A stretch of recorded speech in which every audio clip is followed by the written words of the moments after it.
हर हर महादेव सभी साथियों को नवरात्रि की मंगलमय शुभकामनाएं। कन्याओं को माँ दुर्गा का स्वरूप मानकर पूजने की परंपरा है। बालिकाओं का मन निर्मल और पवित्र होता है, इसीलिए उन्हें देवी का जीवांत रूप माना गया है। कन्या पूजन करने से साधक को माँ दुर्गा की कृपा प्राप्त होती है और पापों का नाश और दुखों का क्षय होता है। घर परिवार में सुख शांति और समृद्धि आती है। संतान सुख और स्वास्थ्य लाभ मिलता है। कन्याओं को भोजन वस्त्र और दक्षिणा देने से घर में आशीर्वाद और सकारात्मक ऊर्जा का वास होता है। प्रिय साथियों, कथा को अंत तक अवश्य सुने और हाँ, वीडियो के बिल्कुल अंत में माँ दुर्गा जगत जननी की महत्वपूर्ण दिव्यवाणी दी गई है। उसे सुनना आपके आत्मिक उत्थान के लिए अत्यंत आवश्यक है। माँ दुर्गा की कृपा प्राप्त करने के लिए कमेंट में जय माँ दुर्गा अवश्य लिखें। अब प्रारंभ करते हैं कन्या पूजन की यह दिव्य कथा। बहुत समय पहले की बात है, जब धरती पर श्रद्धा और भक्ति का वास कुछ ज़्यादा ही गहरा था। एक ऐसा ही गांव था रामनगर। चारों ओर हरियाली, छोटी छोटी पहाड़ियाँ और गांव के ठीक मध्य में एक भव्य प्राचीन देवी मंदिर। साल भर यहाँ लोगों का आना जाना लगा रहता था, पर नवरात्रि के दिन तो एक उत्सव ही बन जाता था। गांव का कण-कण देवी के जयकारों से गूंज उठता। हर घर में दीप जलते और हवा में अगरबत्ती और फूलों की दिव्य सुगंध घुल जाती। इन्हीं दिनों जब पूरा गांव भक्ति के रंग में सराबोर होता, मंदिर के ठीक बाहर एक पत्थर की ठंडी सीढ़ी पर एक नन्ही सी जान बैठी रहती थी। नाम उसका था कल्याणी। उम्र रही होगी कोई 7-8 साल की, पर उसकी आंखों में गहरी से गहरी उम्र की समझदारी और एक अद्भुत चमक थी। कल्याणी गरीब थी, इतनी गरीब कि फटे पुराने कपड़े भी उसे किसी ने ही दिए ही होंगे। अपने तो शायद कभी सिले ही नहीं होंगे। पैरों में चप्पल नहीं, बालों में तेल नहीं और पेट अक्सर भूखा ही रहता था। पर उसका मन तो जैसे देवी माँ के चरणों में ही बसा था। हर रोज सुबह की सूरज की पहली किरण के साथ ही कल्याणी मंदिर पहुंच जाती थी। वह देखती थी कैसे रंग बिरंगे कपड़ों में सजी धजी औरतें अपने माथे पर चंदन लगाए, हाथों में फूलों की टोकरी लिए मंदिर में प्रवेश करती हैं। वह देखती थी कैसे छोटे छोटे बच्चे नए कपड़े पहनते खिलखिलाते हुए माँ के दर्शन के लिए दौड़ते हैं। और सबसे ज़्यादा उसे देखती थी अष्टमी और नवमी के दिन होने वाले कन्या पूजन को। उसकी आंखों में एक अजीब सी चमक आ जाती थी और वह देखती थी कि कैसे गांव की लाडली बिटियां उन्हीं की उम्र की माथे पर लाल बिंदी लगाए, पैरों में महावर रचे किसी देवी की तरह पूजी जा रही हैं। लोग उनके पैर छूते, उन्हें खीर पूरी खिलाते और उन्हें चुनरी भेंट करते। कल्याणी का मन भी करता था, बहुत मन करता था कि वह भी उस कन्या पूजन का हिस्सा बने।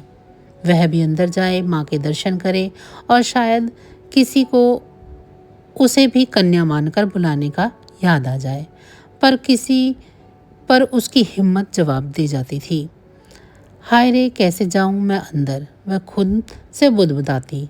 मेरे पास तो अच्छे कपड़े भी नहीं हैं, ये फटे कपड़े, यह धूल से सने पैर, कहीं कोई मुझे धक्का मारकर बाहर ना निकाल दे। ये सोचकर उसके छोटे से दिल में एक टीस उठती और वह अपनी आंखों में उमड़ते आंसुओं को बड़ी मुश्किल से रोक पाती। उसकी आंखों में भक्ति तो थी, हाँ, उसकी आंखों में उस निर्गुण निराकार माँ के लिए अगाध श्रद्धा थी। पर समाज की यह बेरियां उसे अंदर जाने से रोक देती थी। माँ तो कहती थी कि देवी हर रूप में है, हर जगह है, तो क्या उनके इस गरीब रूप में माँ उन्हें नहीं देख पाएगी? यह प्रश्न उसके नन्हे से मस्तिष्क में हर रोज उठता और उसे और अकेला महसूस करवाता। नवरात्रि के 9 दिनों कल्याणी के लिए एक तपस्या से कम नहीं था। वह भूखी प्यासी बाहर बैठी रहती, सिर्फ मंदिर के घंटों की आवाज़ सुनने के लिए, आरती की लौ देखने के लिए और उस अदृश्य माँ की उपस्थिति महसूस करने के लिए। उसके लिए यही सच्ची आराधना थी। उसके पेट की भूख, उसके शरीर की थकान सब जैसे गुण हो जाती थी। जब वह माँ के जयकारे सुनती, उसकी आंखों से आंसू तो नहीं गिरते थे, पर उसका अंदरूनी मन हर रोज रोता था। उस माँ के द्वार तक न पहुंच पाने की विवशता, पर इस बार अष्टमी का दिन था। गांव में आज तक इतना भव्य कन्या पूजन शायद ही कभी हुआ हो। चारों ओर केसरिया लाल चुनरियां की धूम थी, ढोल नगारे बज रहे थे, स्त्रियां मंगल गीत गा रही थी और हवा में कपूर, धूप और फूलों की तेज सुगंध थी। कल्याणी भी रोज की तरह मंदिर की सीढ़ियों पर बैठी थी। आज उसकी भूख इतनी तेज थी कि उसके पेट में ऐंठन महसूस हो रही थी। पिछली रात से उसने कुछ नहीं खाया था और पानी भी बस एक अंजुलि पिया था। उसका शरीर कांप रहा था, पर आंखें अब भी मंदिर के मुख्य द्वार पर टिकी हुई थी। वह देख रही थी कि कैसे गांव के सबसे सुंदर माने जाने वाली कन्याओं को सोने चांदी के गहने से सजाकर लाया जा रहा था। उन्हें फूल अर्पित किए जा रहे थे, उनके चरणों को धोया जा रहा था और फिर उन्हें श्रद्धापूर्वक आसन पर बिठाकर खीर, पूरी, हलवा, छोले का भोग लगाया जा रहा था। काश कल्याणी ने एक लंबी सांस ली जो उसकी कमजोर फेफड़ों में अटक सी गई थी। काश मैं भी वैसी होती, काश मेरे भी अच्छे कपड़े होते, शायद माँ तब मुझे भी अपने दरबार में बुला लेती। उसकी आंखों से आज आंसुओं की एक पतली धार बह रही थी। यह आंसू भूख के नहीं थे, यह आंसू प्यास के नहीं थे, यह आंसू थे उस अनचाहेपन के, उस तिरस्कार के जो शायद उसे हर रोज मिलता था और जिसके कारण वह माँ के पास भी नहीं जा पाती थी। सूरज ढलने लगा था, कन्या पूजन समाप्त हो चुका था। गांव के सभी लोग प्रसाद पाकर अब अपने अपने घरों को लौट रहे थे।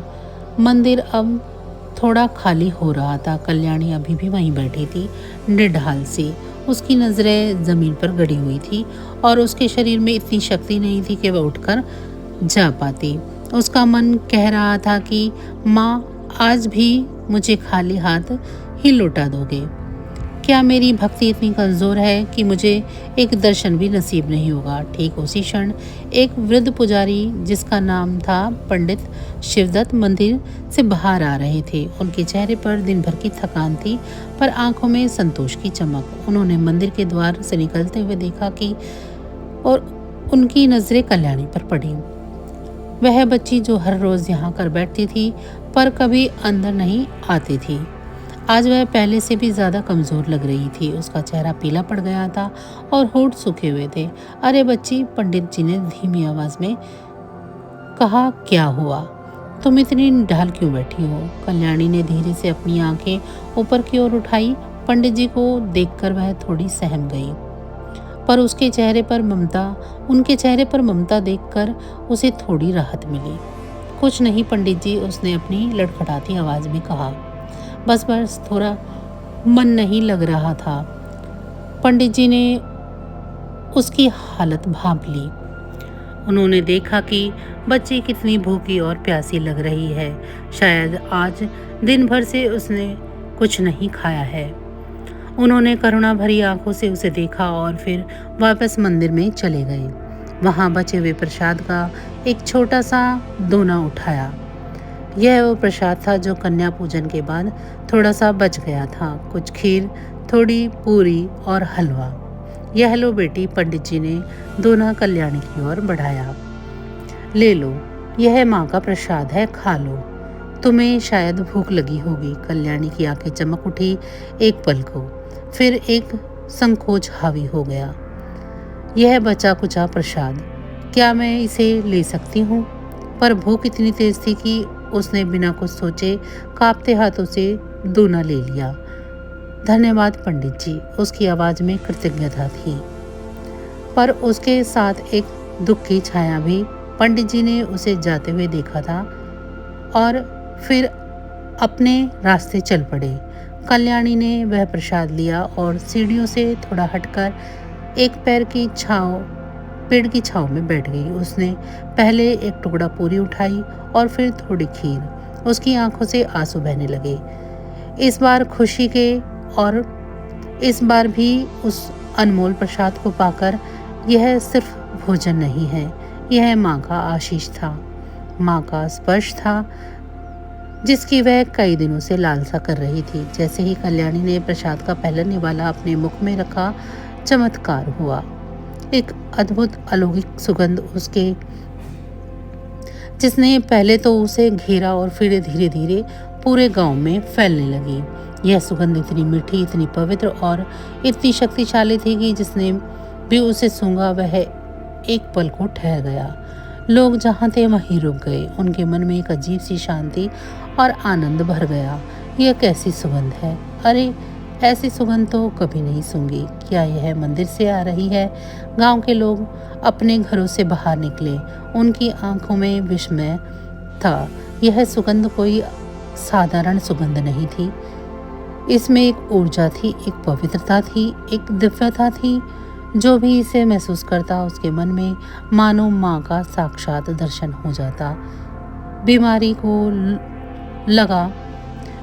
को लगा जैसे उनका दर्द कम हो रहा है। उदास चेहरों पर मुस्कान आ गई और थके हुए लोगों को लगा कि जैसे उनमें एक नई स्फूर्ति आ गई हो। यह सुगंध गांव की हर गली, हर घर में फैल गई। लोगों को लगा जैसे किसी ने उनके हृदय में माँ के प्रेम का अमृत उड़ेल दिया हो। सब एक दूसरे से पूछने लगे, यह सुगंध कहाँ से आ रही है? क्या माँ आज सच में प्रकट हुई है? धीरे धीरे इस सुगंध का स्रोत पता चला। वह मंदिर की ओर से आ रही थी और जैसे ही लोग मंदिर की दिशा में आगे बढ़े, सुगंध और तीव्र होती गई। मंदिर के बाहर पैर के नीचे बैठी कल्याणी प्रसाद खाते हुए अब भी उस सुगंध के केंद्र में थी। जब भीड़ उस पेड़ पर पहुंची तो सब हतप्रभ रह गए। कल्याणी बैठी हुई थी। उसके पीले चेहरे पर एक दिव्य सी आभा थी। उसकी आंखों में पहले से भी ज्यादा चमक थी और उसके हाथों में रखा हुआ बचा कुचा प्रसाद, हाँ वही प्रसाद जिससे एक अतुल्य सुगंध और ऊर्जा निकल रही थी। पंडित शिवदत्त भी लोगों के साथ वहां पहुंच गए थे। उन्होंने देखा कल्याणी को, उसके कांपते हाथों में प्रसाद को और उस अलौकिक सुगंध को। एक पल को उन्हें कुछ समझ नहीं आया। फिर अचानक उनके मन में एक बिजली कौंधी। उनकी आंखों में आंसू बह निकले। माँ, पंडित जी के मुख से अनायास निकल पड़ा, हे माँ, हमने इतनी बड़ी भूल कैसे कर दी? गांव वालों की भीड़ शांत हो गई। सब ने एक दूसरे की ओर देखा। ये क्या हो रहा है पंडित जी को?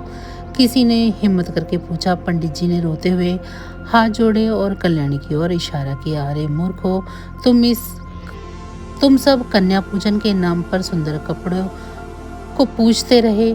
तुम धन संपत्ति को पूजते रहे। तुमने देखा ही नहीं कि असली माँ, असली देवी तो यहाँ बैठी थी।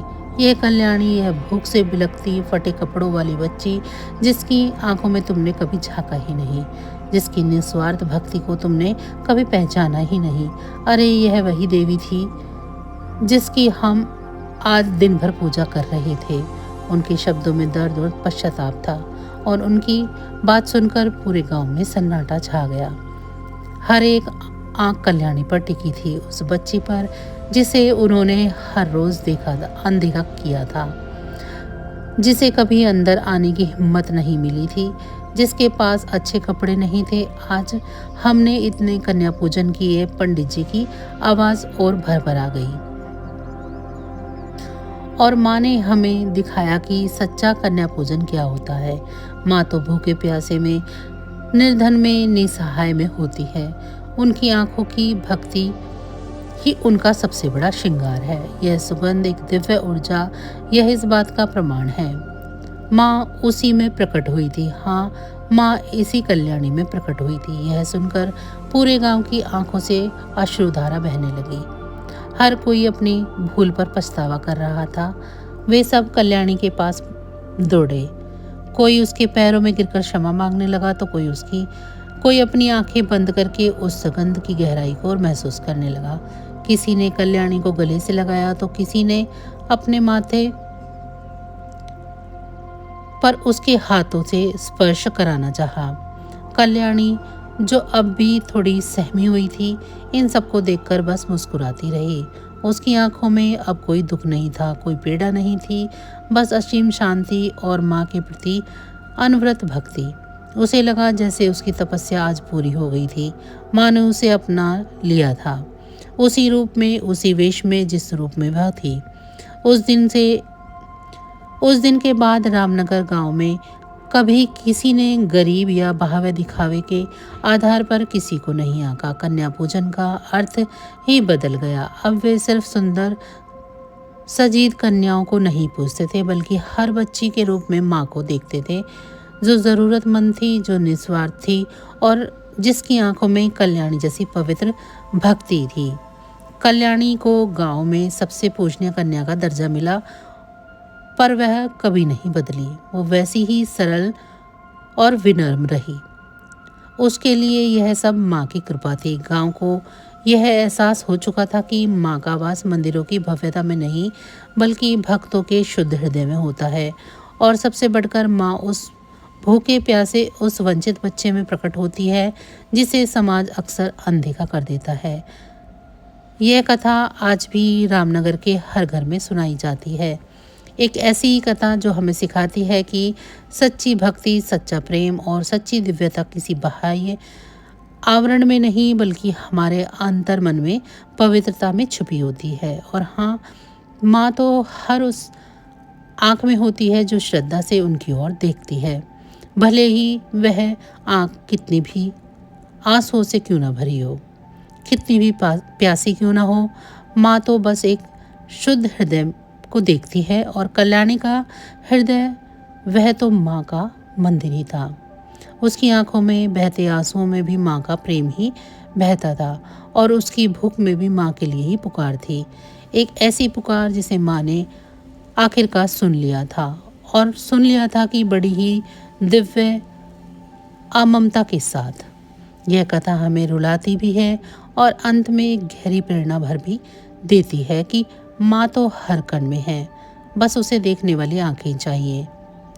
इस वीडियो में नवरात्रि की कन्या पूजन की पावन कथा यहीं पर समाप्त होती है। अगर आप सभी को हमारी ये कहानी अच्छी लगी है तो वीडियो को लाइक करें। चैनल को अभी तक सब्सक्राइब नहीं किया है तो ऐसी ही और वीडियो के लिए चैनल को सब्सक्राइब कर लें। माँ भगवती दुर्गा की कृपा दृष्टि आप सभी पर सदैव बरसती रहे। आप सभी का बहुत बहुत धन्यवाद। जय माँ दुर्गा।